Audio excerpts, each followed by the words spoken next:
Hello and welcome back to the Dreamweaver's workshop. Today we're going to be finishing the hourglass that I started in the first video that I posted on here when I was making the flowers. So it took me some time to finish this, I'm not going to lie. I posted that video literally 3 weeks ago. I finished this hourglass yesterday. I did. I used to think when people would come and talk about a piece that they created and they're like, oh, it took me 3 years to make this piece. I always would think like, man, 3 years? Really? Why did it take that long? I don't understand why it took that long.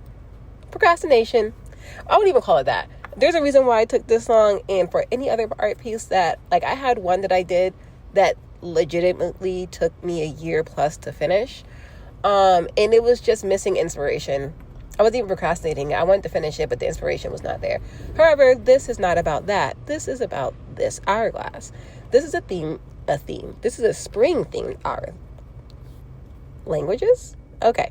This is a spring themed hourglass, as you can tell by all the bright colors and the flowers. What you saw me doing a bit earlier was just trying to figure out how to orient the flowers on here, because I think I said before, when I get ideas for things, they're almost never like set in stone. This is exactly what I want to look like. It's like the concept of an idea. It's like I can see it in my head, but I can't put it into words type thing.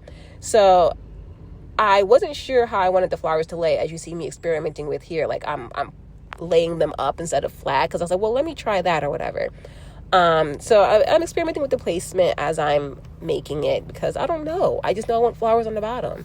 After a bit of this, I'm going to decide, actually, no. I'm going to put this little stick, I don't know, little whimsical blue thing there. And I'm like, yeah, no, back to laying them flat. So I lock in on this is the path that we're going with, and we're gluing everything down. Yes, that is hot glue. Considering that these flowers are made out of foam clay, if you try to remove it, you would probably destroy it, but I also use B7000 to make sure it stays. This is what it's looking like a little bouquet. It's really cute. The colors, because sometimes I struggle with colors. I went on Pinterest and just pulled up a color palette that I liked, tried to match it to the best of my ability, and honestly, it came out pretty good. So now what we're doing is I'm filling in the spots with the smaller flowers. You might be able to tell if you look at like the slope of the base, I've placed the flowers in a way where one side is higher than the other. There's a reason for that, and we'll get there. Showing you guys the top down view once again. It really does remind me of a little bouquet. It really does. I do love it. Look at how pretty. Okay. You guys see it. I gotta talk about how pretty it is. I think it's cool, but I also make it. I hope you like it too. Moving on. Now you can kind of really see how one side is higher than the other. I'm gonna mark on exactly the opposite sides on each end of the hourglass, and that's because I want these flowers to wrap around, and I want it to be even on each side, and I want it to be like a cluster of flowers wrapping around. The reasoning for one side being lower than the other is so that when I start to wrap the flowers around, I have more space. And I think it also really exaggerates the spiral shape that's going to go around it when I start it lower. I don't know. I might be making that up, but that's what I think in my head. So right about here, I ran out of flowers. You can see on my little piece of plastic back there, I only have really small ones, and I have a lot of space to cover in between and to bulk out this like bouquet of flowers that I want going around.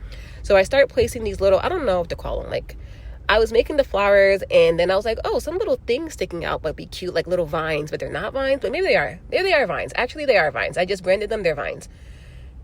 Put these little vines, these little stems, maybe, I don't know, sticking out to get as far as I can before I have to make some more flowers, because these flowers take a long time to make.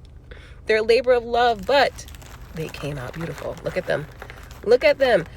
At the end, when I was making this new batch of flowers, I had like very little of each color left over, and I was like, why don't I just mix them together?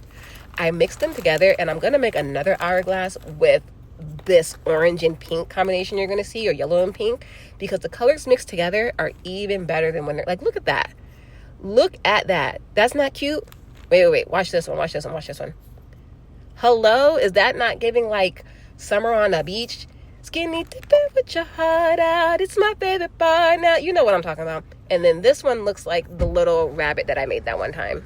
I just realized that you guys don't know about the little rabbit I made that one time. That's for a different video. I'll show that to you. But now, here we are. I have big flowers. I actually could have made a couple of bigger ones. I made this yellow one, and that was like my crown and joy of this this particular flower making session, and I kind of blacked out for the rest of them. I should have made maybe a little bit bigger, some of them a little bit bigger, but hey, we're here now, and it looks pretty good if I say so myself. So here, I'll be honest, looking at the flowers, I felt like, man, I didn't make the variety that I thought I did, because, you know, I'm trying to not put similar colors next to each other and mix them up or whatever. I was thinking to myself, I thought I made a bunch of like various different sizes. Doesn't seem like that. I don't know. I think I'm just nitpicky. And hypercritical of what I'm doing, because it ended up working out fine with actually no struggle. I just had to figure out where things were supposed to go, where they belonged, where the flowers wanted to be. Looking at this, I did not realize that the hourglass was so close to the edge of the table when I was doing this. That looks pretty precarious. I'll let you know, when I was making this, I had no feeling that it was going to fall off the table, so don't be worried. Don't be concerned. It's fine. It survives. It looks like it's falling off, but it's not. Anyway, I will say that I really liked the way that I did the DNA swirl on it. It came out really nice, and here's the finished product. I meant to spin it around for you guys, but I'll post a short showing you all the sides. I forgot. Thanks for watching. Come back next Wednesday for a new video.